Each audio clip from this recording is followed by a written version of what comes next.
15 de junio de 1943, a 25.000 pies sobre el Canal de la Mancha. El as alemán, Klaus Brenner, entornó los ojos a través de la cabina de su Messerschmitt hacia la formación estadounidense, que se acercaba a 8 P-47. Esos gordos pesados botellones de leche voladores a los que la Luftwaffe había estado derribando de los cielos europeos durante meses. Brenner esbozó una sonrisa. Los Thunderbolt trepaban como trenes de carga sobrecargados, alcanzando apenas los 500 pies por minuto, mientras que su 109 podía bailar en círculos a su alrededor en un combate vertical.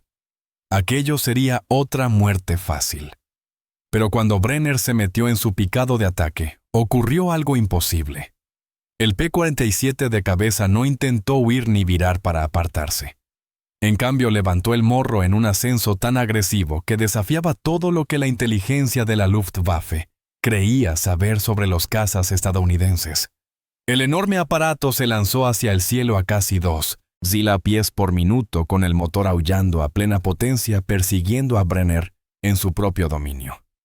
En la cabina estrecha de su Messerschmitt, el piloto alemán sintió su primer gusto de miedo, cuando la estúpida hélice americana, 13 pies de revolucionaria ingeniería de palas tipo pala, convirtió la mayor broma del cielo en su depredador más aterrador. Los informes matutinos del teatro europeo dibujaban un panorama sombrío que ningún grado de optimismo del Pentágono podía disimular. Para septiembre de 1943, el P-47, Thunderbolt, se había ganado una reputación que hacía que pilotos estadounidenses veteranos solicitaran traslado a cualquier otra cosa que tuviera alas. El apodo del avión entre los pilotos de la Luftwaffe Jugend, por su silueta de botella de leche, había cruzado las líneas enemigas y ahora resonaba en las salas de briefing aliadas con amarga ironía. El coronel James Johnson hojeó los últimos informes de evaluación de combate en Wright Field, mientras su café se enfriaba, y los números contaban su historia implacable.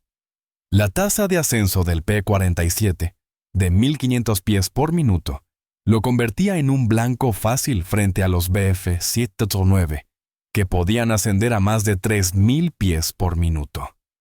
En los combates sobre la Francia ocupada, los pilotos alemanes habían desarrollado una táctica sencilla: trepar por encima de los Thunderbolt y abatirlos a placer. El enorme caza estadounidense, que pesaba más de 7 toneladas completamente cargado, simplemente no podía seguir a los aviones enemigos en el reino vertical donde se decidía el combate aéreo moderno. Frank Caldwell estudiaba los mismos informes desde su estrecha oficina en la división Hamilton Standard. Pero donde los mandos militares veían fracaso, el veterano ingeniero veía física. El motor Pratt & Whitney R2 Newton 800 Double Wasp, enterrado en el morro del P-47, generaba 300 caballos de fuerza, más potencia bruta que cualquier motor de caza en el mundo. Y sin embargo, de algún modo, toda esa energía se estaba desperdiciando. El problema no era el motor ni el fuselaje. El problema era la hélice de palas estrechas, que no podía absorber y traducir ese enorme par en empuje hacia adelante. El diseño tradicional de hélices se había mantenido en gran medida sin cambios desde la Gran Guerra. Los ingenieros las fabricaban con palas delgadas como cuchillos que cortaban el aire de forma eficiente a velocidades de crucero. Pero la eficiencia en crucero no significaba nada cuando el combate exigía máxima potencia. Las palas estándar de la hélice del P-47, de apenas 11 pies de diámetro, simplemente no podían manejar la potencia total del R-2800 sin perder efectividad. A plena potencia, las puntas se acercaban a velocidades supersónicas, creando ondas de choque que destruían la sustentación y convertían la hélice en un carísimo adorno giratorio. La solución que tomó forma en la mente de Caldwell violaba todos los principios del diseño convencional de hélices. En lugar de palas delgadas optimizadas para la eficiencia en crucero, imaginó palas anchas en forma de pala que pudieran agarrar enormes cantidades de aire y lanzarlo hacia atrás con fuerza bruta. El concepto se parecía más a la hélice de un barco que a la de un avión. Palas gruesas, anchas, de aspecto casi torpe, que priorizaban el empuje bruto por encima de la eficiencia elegante. Sus colegas en Hamilton Standard escucharon la propuesta de Caldwell con un escepticismo educado. Tom Richards, el aerodinamista jefe de la división, señaló los problemas obvios: mayor peso más, arrastre a velocidad de crucero y una complejidad de fabricación que haría casi imposible la producción en masa. Los militares ya habían invertido millones en la maquinaria existente para hélices. Volver a equipar líneas de producción enteras para un diseño no probado costaría una fortuna y retrasaría las entregas durante meses. Pero Caldwell había hecho los cálculos. Una hélice de 13 pies de diámetro con palas tipo pala podía absorber la potencia completa de 2.300 caballos del motor R2 Newt 800. El aumento de empuje compensaría el arrastre adicional, y el mayor diámetro reduciría la velocidad de las puntas, eliminando el problema de las ondas de choque que aquejaba a los diseños existentes. Más importante aún, la nueva hélice transformaría la pésima tasa de ascenso del P-47 en algo que pudiera competir con los cazas alemanes. El escepticismo no se limitaba al personal de ingeniería de Hamilton Standard. En Curtiss Electric, el principal competidor de Hamilton en contratos de hélices militares, el ingeniero jefe Robert Hayes desestimó el concepto de las palas tipo pala como un intento desesperado de arreglar un avión imposible de arreglar. Curtiss tenía su propia solución en desarrollo, una versión refinada de su diseño existente de palas estrechas, con un control de paso mejorado y un diámetro ligeramente mayor. Su enfoque era conservador probado y podía fabricarse utilizando la maquinaria existente. Las fuerzas aéreas del ejército de los Estados Unidos se encontraban atrapadas entre dos filosofías opuestas. El enfoque conservador prometía mejoras incrementales con un riesgo y costo mínimos, mientras que el enfoque radical prometía avances revolucionarios en rendimiento, pero conllevaba enormes riesgos técnicos y financieros. El coronel Johnson, encargado de evaluar ambas propuestas, se enfrentaba a una decisión que afectaría a miles de pilotos estadounidenses que pronto entrarían en combate sobre Europa. Mientras tanto, al otro lado del Atlántico, los oficiales de inteligencia de la Luftwaffe seguían de cerca el desarrollo de los aviones estadounidenses con la característica minuciosidad alemana. El mayor Wilhelm, destinado en un centro de evaluación técnica de la Luftwaffe en la Francia, ocupada, había examinado personalmente varios P-47 capturados.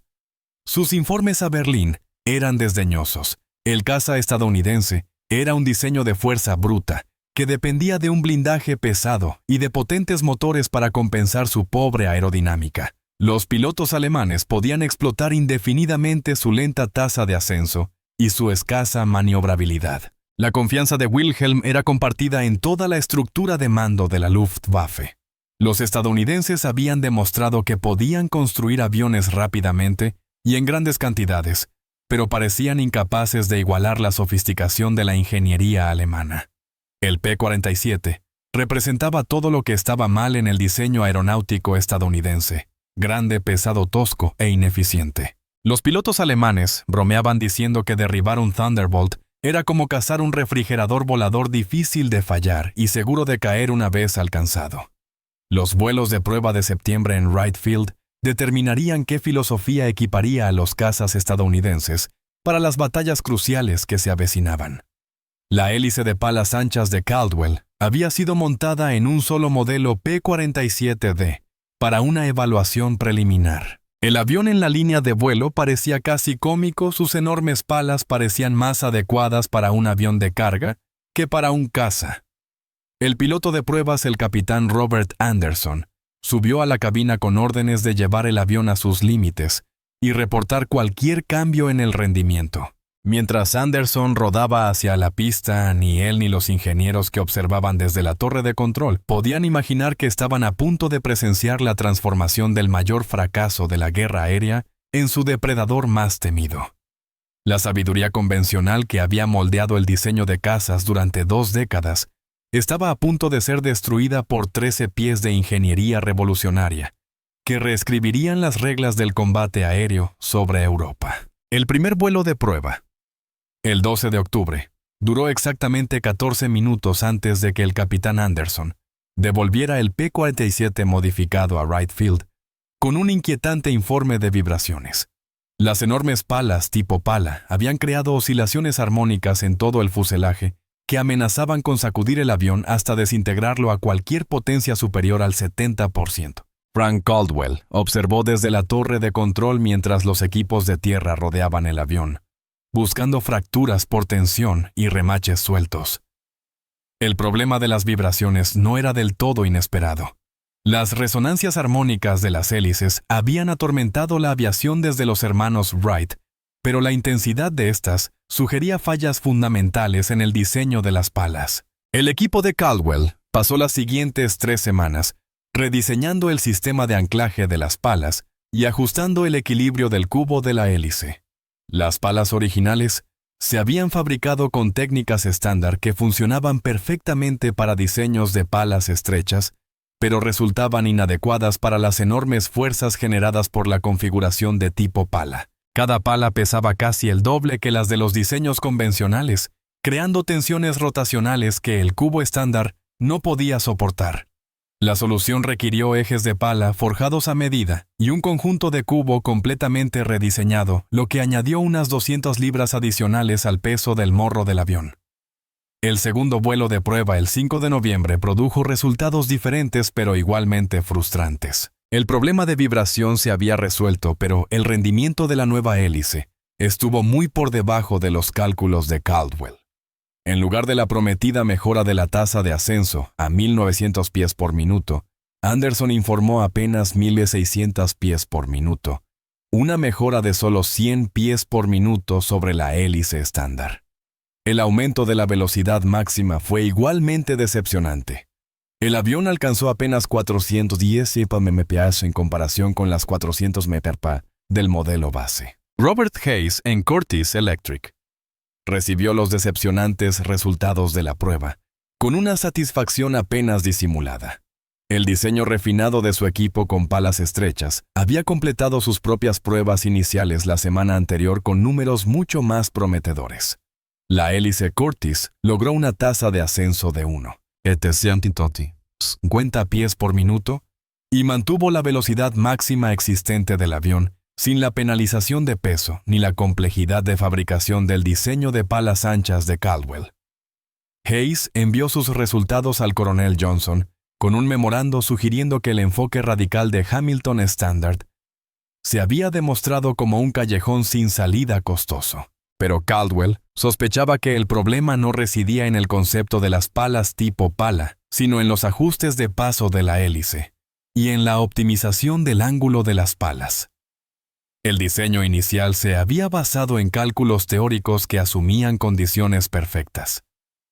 Las pruebas en condiciones reales revelaron que el ángulo óptimo de las palas para el rendimiento de ascenso difería significativamente del ángulo que producía la máxima velocidad en vuelo nivelado. El sistema de hélice de velocidad constante del P-47 podía ajustar automáticamente el paso durante el vuelo, pero el rango de ajuste había sido calibrado para diseños de palas estrechas.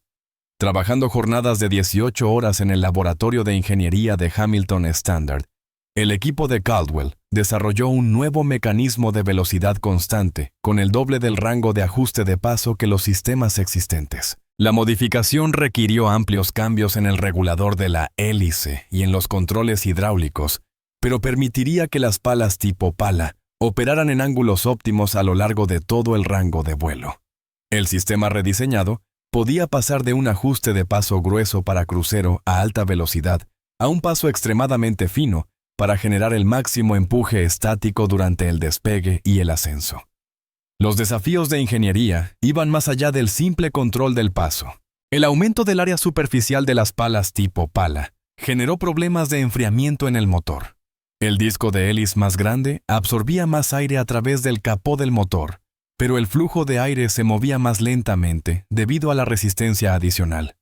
Las temperaturas del motor aumentaban peligrosamente durante las operaciones prolongadas a plena potencia, amenazando con dañar los cilindros del R2800. El equipo de Caldwell tuvo que rediseñar el sistema de admisión de aire del capó y añadir rejillas de ventilación adicionales para mantener temperaturas adecuadas del motor.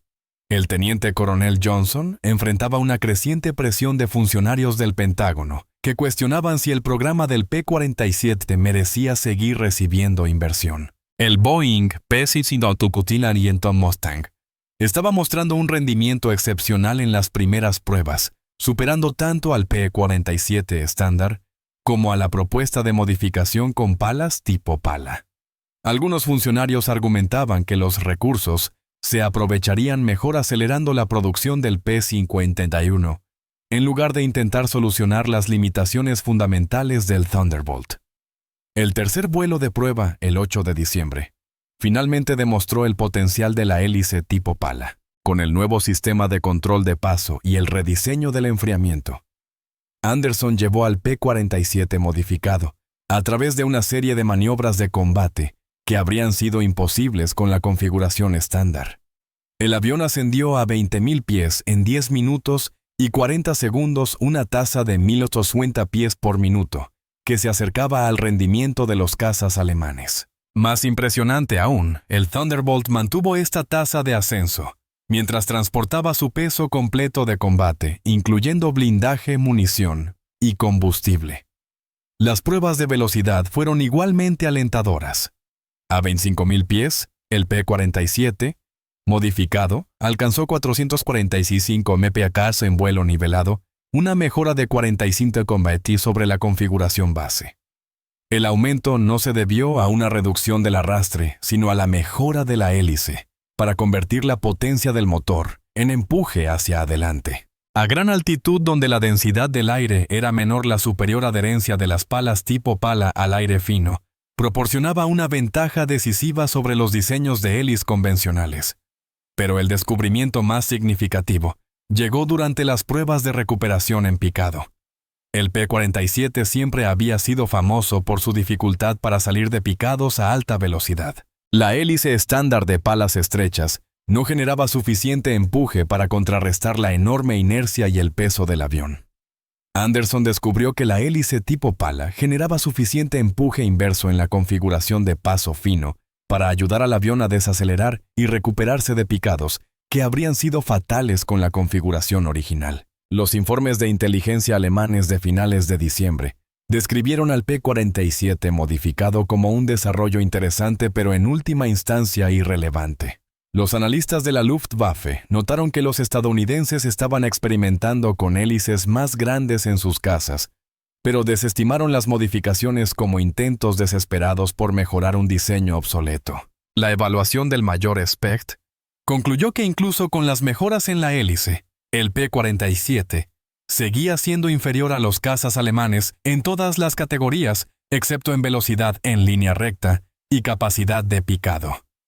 Los resultados de las pruebas de diciembre convencieron al coronel Johnson de autorizar una producción limitada de la hélice tipo pala para pruebas operacionales.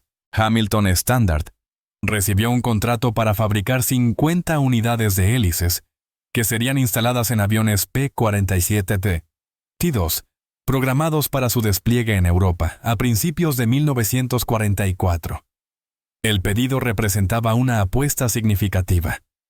Si el diseño de palas tipo pala fracasaba en combate, los pilotos estadounidenses pagarían el precio con sus vidas. El equipo de Caldwell trabajó durante las vacaciones de Navidad preparando la producción, las herramientas y la capacitación del personal de manufactura en los nuevos procedimientos de ensamblaje.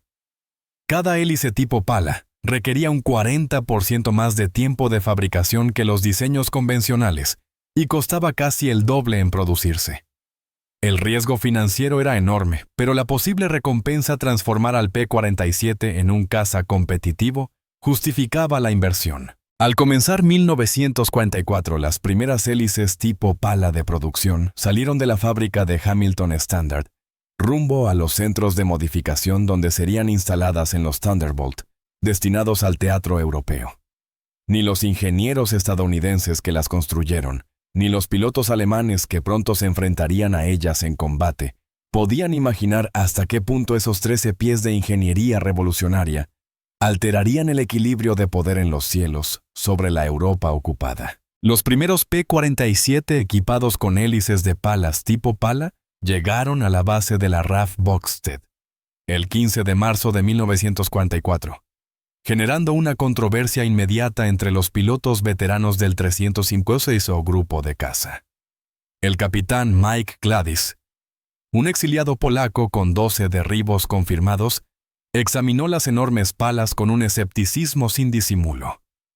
Las palas parecían toscas y desproporcionadas en comparación con las hélices delgadas y elegantes a las que estaba acostumbrado a volar. Varios pilotos apodaron a los aviones modificados como Barn Door Specials, puertas de granero especiales, y solicitaron permiso para seguir volando sus Thunderbolt estándar hasta que el nuevo diseño demostrara su valía en combate.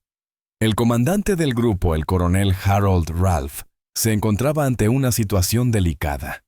Sus pilotos habían sobrevivido a meses de duros combates aéreos, gracias a su habilidad y conocimiento íntimo de las capacidades y limitaciones de sus aeronaves.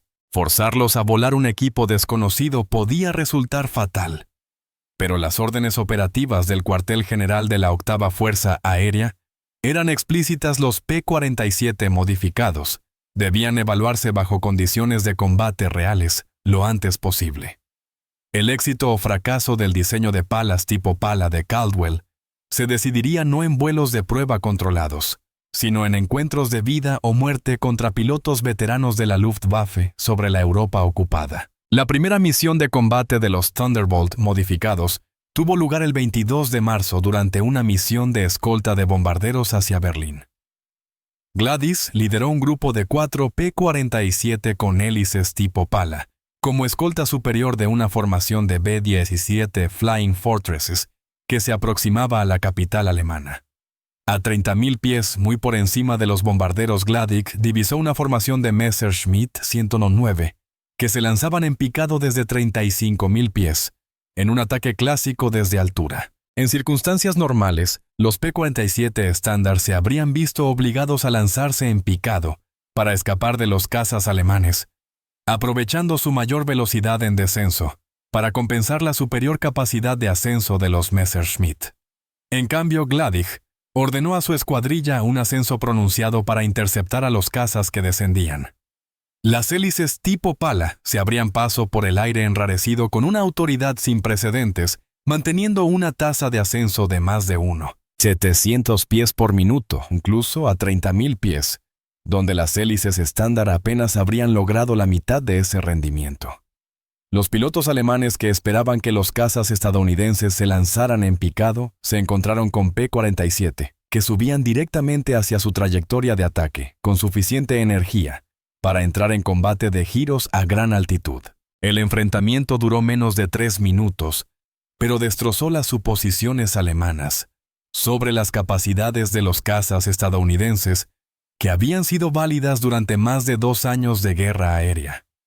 El compañero de ala de Gladys, el teniente Robert Johnson, logró mantenerse detrás de un 109 durante una serie de giros ascendentes que habrían sido imposibles con la configuración de hélice estándar. El piloto alemán, el mayor Hans Dormann, informó posteriormente a la inteligencia de la Luftwaffe que el caza estadounidense había mostrado un rendimiento de ascenso igual al de los aviones alemanes, una afirmación que inicialmente fue descartada como estrés de combate o error del piloto.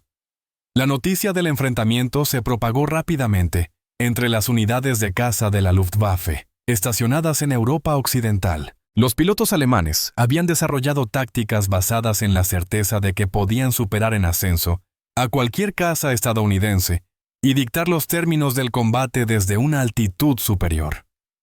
La posibilidad de que los P-47 pudieran ahora competir en maniobras verticales amenazaba con invalidar años de experiencia de combate y doctrina táctica. Varios comandantes de grupo solicitaron confirmación inmediata sobre las modificaciones en los cazas estadounidenses a través de fuentes de inteligencia. La unidad técnica de inteligencia del mayor Wilhelm Specht capturó su primer P-47, equipado con hélice tipo pala, el 2 de abril, cuando el teniente Charles Morrison se vio obligado a aterrizar de emergencia cerca de Calais, después de que su avión fuera dañado por la artillería antiaérea durante una misión de ataque terrestre. Morrison logró destruir la mayor parte del equipo sensible de su avión, antes de ser capturado. Pero la hélice permaneció intacta para su examen por parte de los alemanes. El informe inicial de Specht describía las palas tipo pala como excesivamente grandes y predecía que la modificación generaría más problemas de los que resolvería.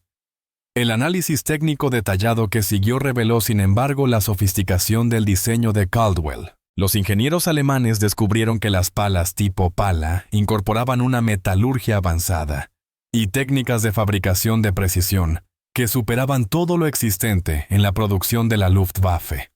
El mecanismo de hélice de velocidad constante mostraba innovaciones en los sistemas de control hidráulico que los diseñadores alemanes aún no habían desarrollado. Lo más inquietante fue la constatación de que los estadounidenses habían resuelto problemas de eficiencia de hélices que los ingenieros alemanes consideraban irresolubles con la tecnología existente. Los informes de combate de abril y comienzos de mayo dibujaban un panorama cada vez más sombrío para las operaciones de la Luftwaffe en Europa Occidental. Los P-47 estadounidenses estaban enfrentándose a los cazas alemanes en combates ascendentes y con frecuencia salían victoriosos. Solo el 356 Grupo de caza reclamó 21 aviones alemanes destruidos durante abril, con la mayoría de las victorias provenientes de enfrentamientos que los P-47 estándar jamás habrían podido sobrevivir. Las pérdidas de pilotos alemanes aumentaban a medida que su ventaja en altitud, la piedra angular de las tácticas de caza de la Luftwaffe, comenzaba a desvanecerse. Las implicaciones tácticas se extendían mucho más allá de los combates individuales. Los controladores de caza alemanes solían posicionar sus aeronaves para atacar las formaciones de bombarderos estadounidenses desde arriba, sabiendo que los P-47 escolta no podían trepar lo suficientemente rápido como para interferir con los ataques en picado. Las hélices de palas tipo pala permitieron a los cazas estadounidenses mantener su posición a la misma altitud que los bombarderos y responder de inmediato a los ataques alemanes desde cualquier dirección. Las misiones de interceptación de bombarderos de la Luftwaffe, que antes tenían éxito gracias a la ventaja de altitud, ahora se encontraban con oposición inmediata de escoltas estadounidenses que operaban a plena eficacia de combate. Para mediados de mayo, casi todos los P-47 de primera línea en el teatro europeo estaban equipados con hélices tipo pala. El programa de modificación había superado los desafíos iniciales de fabricación y estaba produciendo hélices a un ritmo de 200 unidades por mes. La fábrica de Hamilton Standard en Connecticut operaba día y noche para satisfacer las demandas militares, con el equipo de ingeniería de Caldwell trabajando junto al personal de producción para perfeccionar los procesos de manufactura y eliminar los problemas de control de calidad. La evidencia estadística del impacto de las hélices tipo pala se volvió innegable al final del mes. Las unidades de P-47, equipadas con las nuevas hélices, reportaron un aumento del 40% en las tasas de victorias aire-aire en comparación con el rendimiento de las mismas unidades con hélices estándar. Aún más significativo fue que las pérdidas de P-47 disminuyeron en un 30%, ya que los pilotos ganaron la capacidad de trepar fuera de situaciones peligrosas en lugar de depender únicamente de la velocidad en picado para escapar. El Thunderbolt ya no era el blanco preferido de la Luftwaffe. El coronel Johnson recibió autorización a finales de mayo para expandir el programa de modificación de hélices tipo pala a todas las variantes del P-47 en producción. El éxito en Europa había convencido a los funcionarios del Pentágono de que el truco estúpido de la hélice de Caldwell representaba uno de los avances tecnológicos más significativos de la guerra.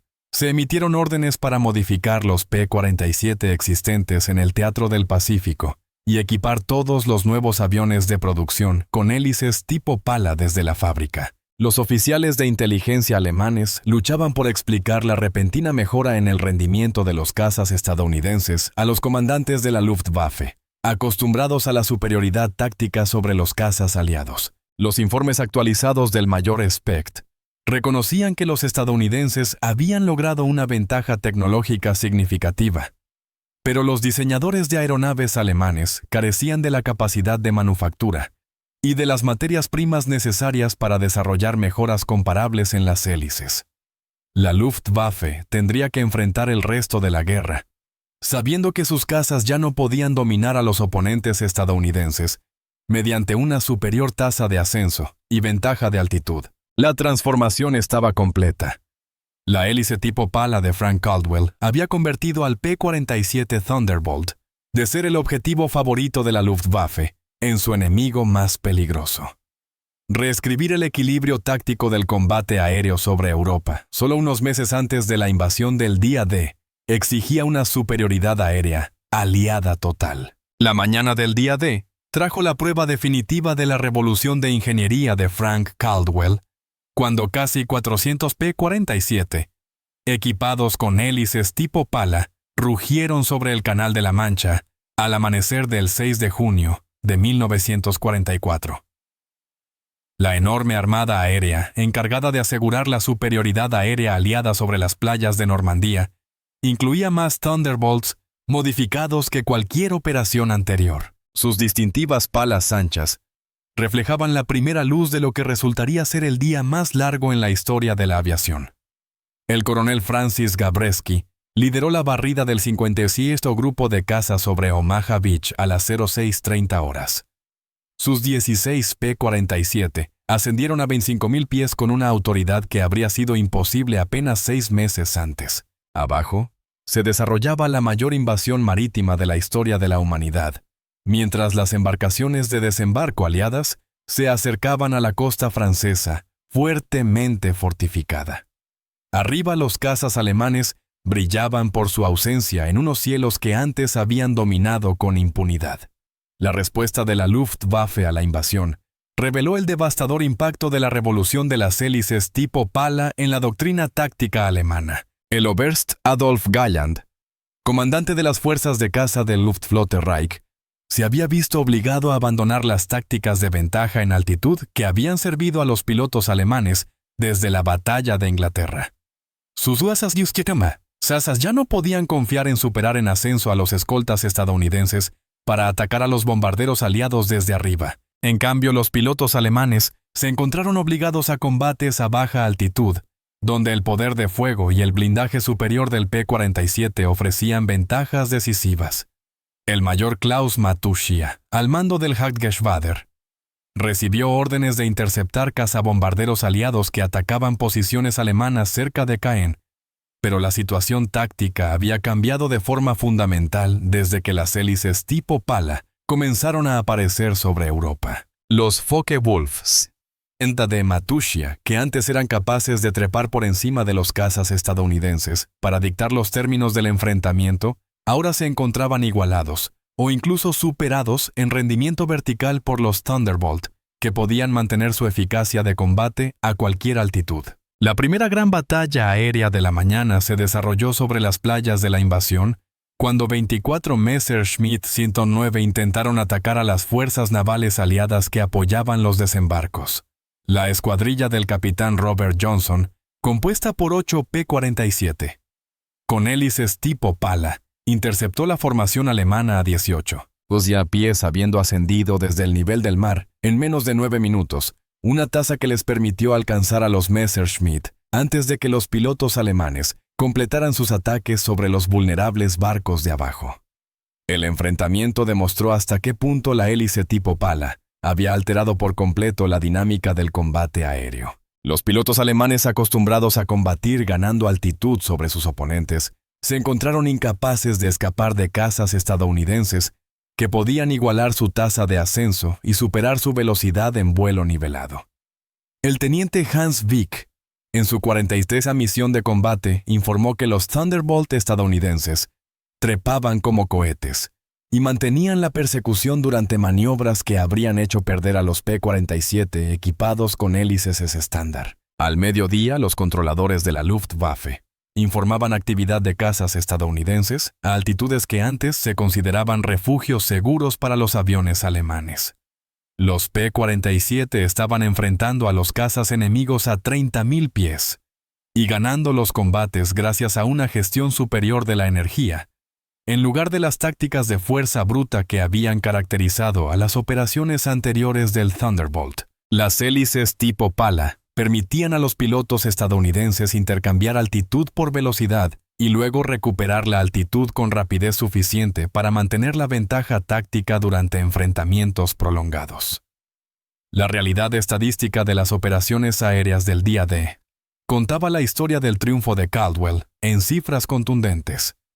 Las fuerzas aéreas aliadas realizaron más de 14 salidas el 6 de junio, mientras que la Luftwaffe apenas logró menos de 300, una proporción que reflejaba no solo superioridad numérica, sino también la dominancia táctica que los cazas equipados con hélices tipo pala habían establecido en los cielos europeos. Los pilotos alemanes que se atrevieron a enfrentarse a las formaciones aliadas se encontraron superados por cazas estadounidenses que podían ascender, lanzarse en picado y virar con una eficacia que volvía obsoletas las tácticas tradicionales de la Luftwaffe. El informe vespertino del general de cazas Adolf Galland al mariscal del Reich Hermann Göring pintó un cuadro devastador de la impotencia de los cazas alemanes sobre las playas de la invasión. Los pilotos de Galland reclamaron la destrucción de 17 aviones aliados durante las operaciones del día, pero las pérdidas alemanas superaron los 40 cazas, una proporción que eliminaría rápidamente a la Luftwaffe como fuerza de combate efectiva. Los P-47, con hélices tipo pala, habían demostrado ser capaces de derrotar a los cazas alemanes en todo tipo de enfrentamientos, desde combates a baja altitud hasta interceptaciones a gran altura. Las últimas batallas aéreas del día ocurrieron cuando cazas nocturnos alemanes intentaron atacar a las fuerzas navales aliadas bajo la cobertura de la oscuridad. La octava Fuerza Aérea había equipado a varios escuadrones de P-47 con radares experimentales para misiones de intercepción nocturna, y las hélices tipo pala resultaron esenciales para mantener formación con los aviones equipados con radar durante maniobras nocturnas complejas. El mejor rendimiento de ascenso de los Thunderbolt les permitió posicionarse por encima de los cazas nocturnos alemanes y atacarlos con la misma ventaja de altitud que los pilotos de la Luftwaffe habían disfrutado en el pasado. Frank Caldwell recibió los primeros informes de las operaciones aéreas del día D en la fábrica de Hamilton Standard en Connecticut, donde su equipo trabajaba sin descanso para cumplir con las exigencias militares de hélices tipo pala. El éxito sobre Normandía confirmó todo lo que Caldwell había imaginado cuando propuso por primera vez su diseño revolucionario. El truco estúpido de la hélice había transformado el poder aéreo estadounidense de una fuerza defensiva apenas capaz de proteger a los bombarderos aliados en un arma ofensiva, capaz de dominar los cielos europeos.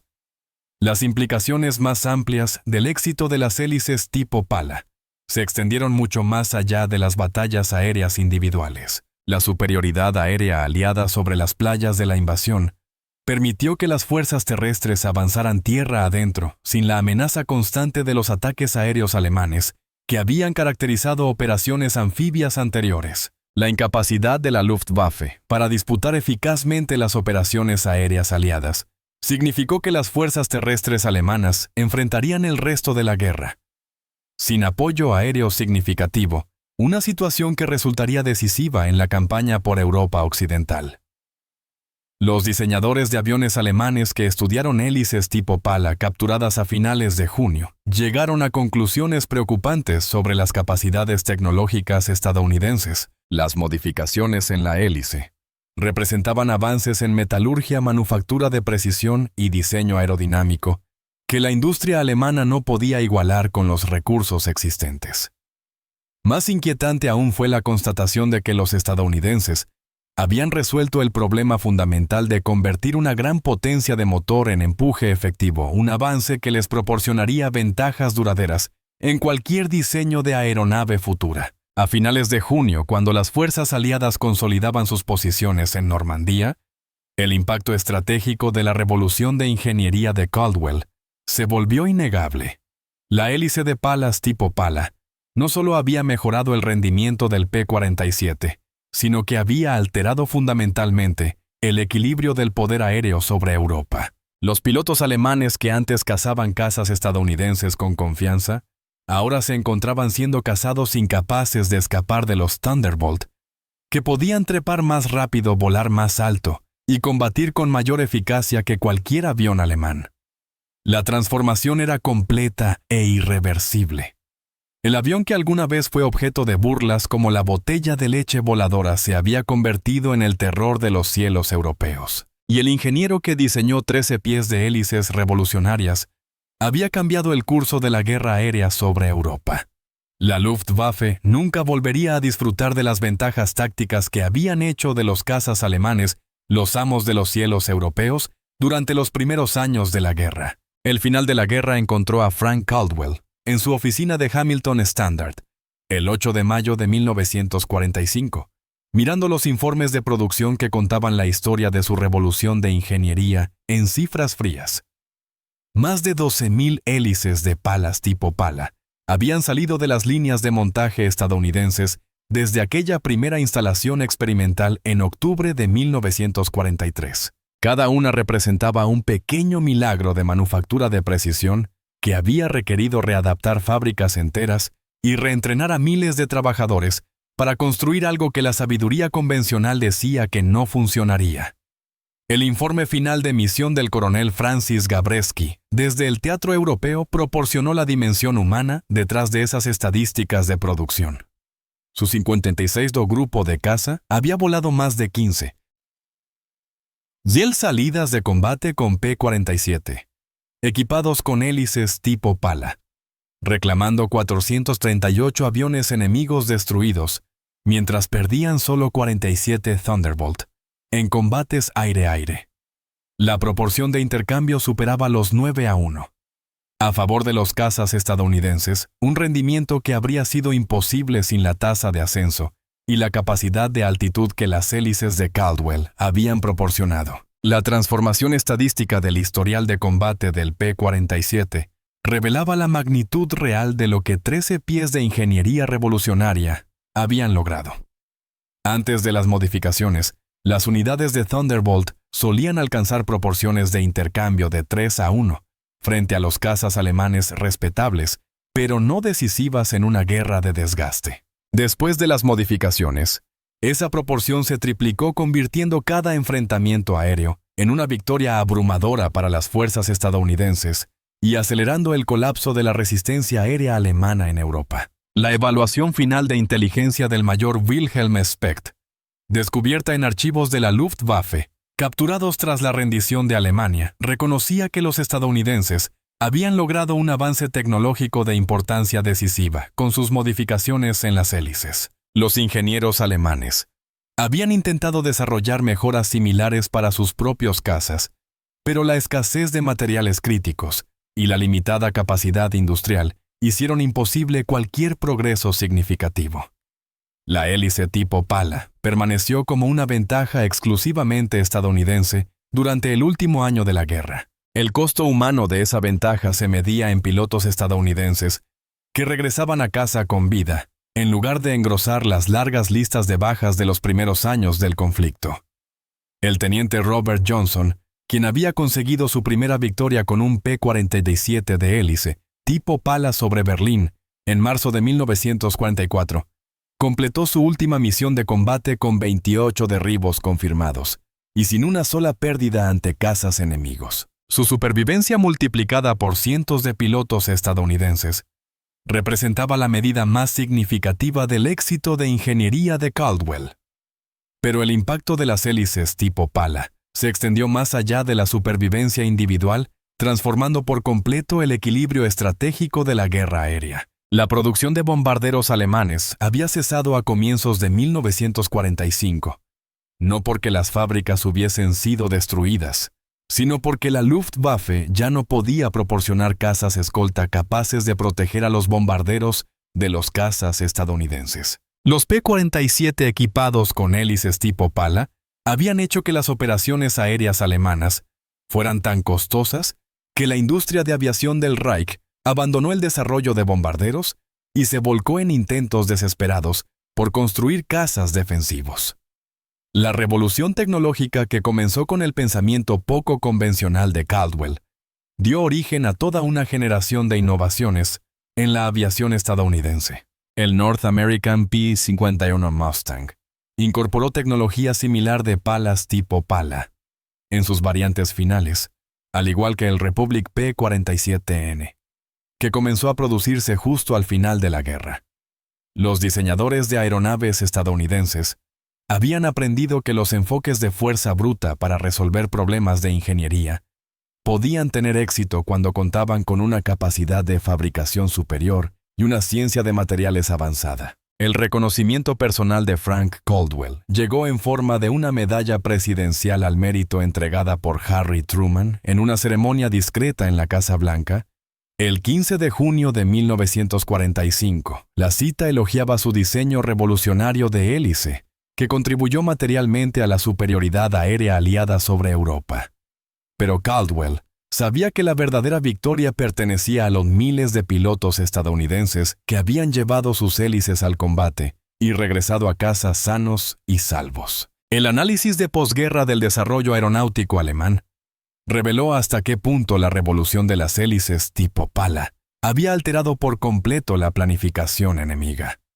Los documentos capturados mostraban que los diseñadores alemanes habían abandonado varios proyectos prometedores de cazas a finales de 1944, porque no podían igualar la capacidad de ascenso que los cazas estadounidenses demostraban en combate. El impacto psicológico de enfrentarse a P-47, que podían trepar más rápido que los cazas alemanes, resultó tan devastador como las ventajas tácticas que proporcionaban las hélices. El legado industrial del programa de hélices tipo pala se extendió mucho más allá de la aviación militar. Las fábricas estadounidenses desarrollaron técnicas de fundición y mecanizado de precisión para la producción de hélices, que luego encontraron aplicaciones en toda la industria de posguerra. Los avances metalúrgicos necesarios para cumplir con los requisitos de resistencia y peso de las hélices tipo pala contribuyeron a mejoras en motores automotrices, maquinaria industrial y eventualmente en la aviación comercial. La innovación de Caldwell durante la guerra había acelerado la capacidad manufacturera estadounidense en varios años. Las lecciones estratégicas del éxito de las hélices tipo pala no pasaron desapercibidas para los planificadores militares, que se preparaban para futuros conflictos. El programa había demostrado que la superioridad tecnológica podía alcanzarse no solo mediante diseños revolucionarios, sino también mediante la aplicación innovadora de tecnologías existentes. Los motores de los aviones estadounidenses siempre habían sido potentes. Las hélices tipo pala simplemente encontraron una forma de utilizar esa potencia con una eficacia que nadie había creído posible. Al final del verano, las líneas de producción que habían fabricado hélices tipo pala se estaban readaptando para aplicaciones en aeronaves civiles. La misma tecnología de palas anchas que había otorgado a los P-47, su devastadora capacidad de ascenso estaba siendo adaptada para aviones de transporte y aeronaves comerciales. La innovación de Caldwell, en tiempos de guerra, comenzaba su transformación hacia la prosperidad en tiempos de paz, prometiendo revolucionar la aviación civil tan completamente como había dominado los cielos militares. La medida final del éxito de las hélices tipo pala provino de una fuente inesperada: entrevistas con pilotos alemanes capturados realizadas tras el fin de la guerra. Los veteranos de la Luftwaffe identificaron consistentemente la aparición de los cazas estadounidenses, modificados como el punto de inflexión en el que la superioridad aérea alemana se volvió insostenible. El mayor Klaus Mitusch, quien había sobrevivido a más de 200 misiones de combate, describió a los P-47 con hélices tipo pala como el avión que terminó nuestra guerra en el aire. Frank Caldwell cerró su informe final de ingeniería de guerra con su característico tono modesto, señalando que la hélice tipo pala había superado las expectativas de diseño en servicio operativo. Detrás de ese lenguaje discreto se ocultaba la realidad de una revolución de ingeniería que había transformado el poder aéreo estadounidense de una necesidad defensiva en una dominancia abrumadora. Aquel truco estúpido de la hélice que sus colegas habían considerado impráctico había demostrado que a veces las ideas más poco convencionales producen los resultados más decisivos. La guerra había terminado, pero la revolución de Caldwell en el diseño de hélices seguiría moldeando la aviación durante décadas. Los principios que estableció, que la efectividad importaba más que la eficiencia, que la sabiduría convencional, debía desafiarse constantemente y que las soluciones radicales a menudo triunfaban, donde los avances incrementales fracasaban, guiarían el desarrollo aeroespacial estadounidense durante la era del jet y más allá. 13 pies de acero con forma de pala. Habían cambiado mucho más que el rendimiento de un solo avión de combate. Habían demostrado el poder transformador del valor ingenieril frente a desafíos aparentemente imposibles.